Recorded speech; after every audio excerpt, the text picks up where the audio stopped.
I have a confession to make. I lied. I lied to you. Yes, you, the subscribers. Yes, you, the viewers. This is only one Kenobi. Only one. Let me explain a little bit more about what I'm on about. I said a while ago in a video, I think I picked up a couple of figures and it meant that I thought that I had completed the vintage collection between VC1 and VC115. But I lied.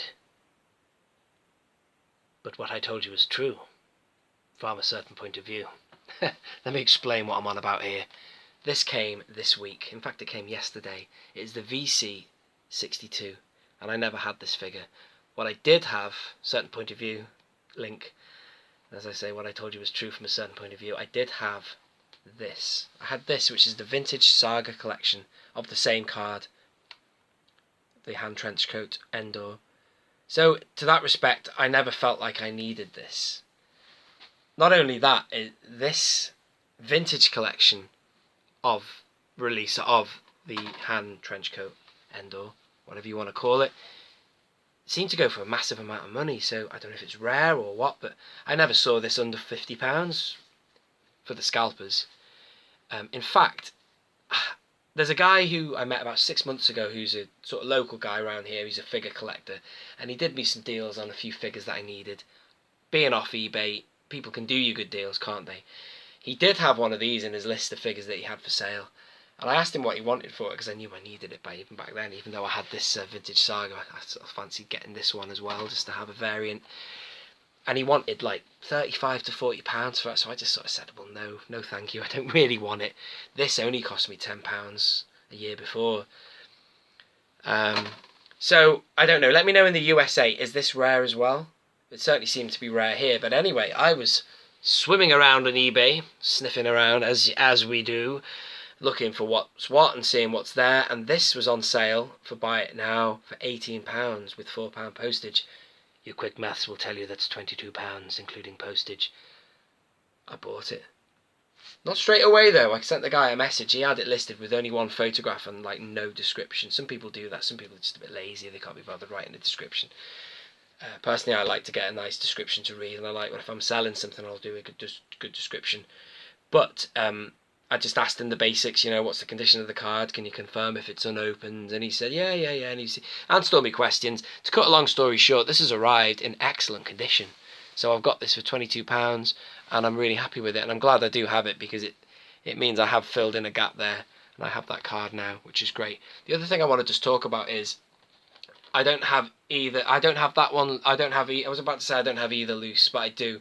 I have this one loose without the trench coat. I don't know where I picked it up from. Some sort of job lot I won a while ago, vintage loose figures. And then I don't have this one loose, but that seems to be a really nice looking figure. It's kind of reminiscent of my favourite Han Solo figure, which is that VOTC one. Same sort of era, the vintage Saga collection. Same sort of bubble and packaging.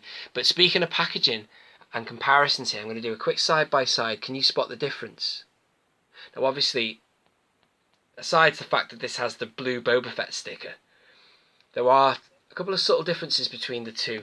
Not only the size of the bubbles, this has the VOTC and Vintage Saga collection bubbles were slightly smaller and they had a flat base. These are kind of bulkier and they go out a bit, or sort of wider, but deeper even. But I want you to have a look at the text. Now this is something I've picked up on, mentioned before in old videos of mine. There's a massive difference between, and this is going to sound really geeky, nerd alert, the text of the Vintage Saga and VOTC Return of the Jedi cards is different from the Vintage collection, which was between 2010 and 2012. But I can confirm with you that the Vintage collection of 2010 and 2012, the Return of the Jedi font they used is exactly the same as the original 1980s style font. Let's have a look at them both side by side.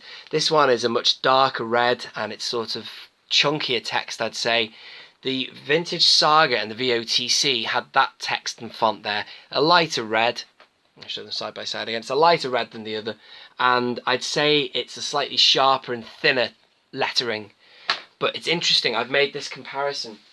If you have a look at Phantom Menace cards, Probably better to see it on this one. And also Revenge of the Sith cards. The font and style they used for those is the same as the Return of the Jedi style they used for the VOTC and Vintage Saga between 2004 and 2006.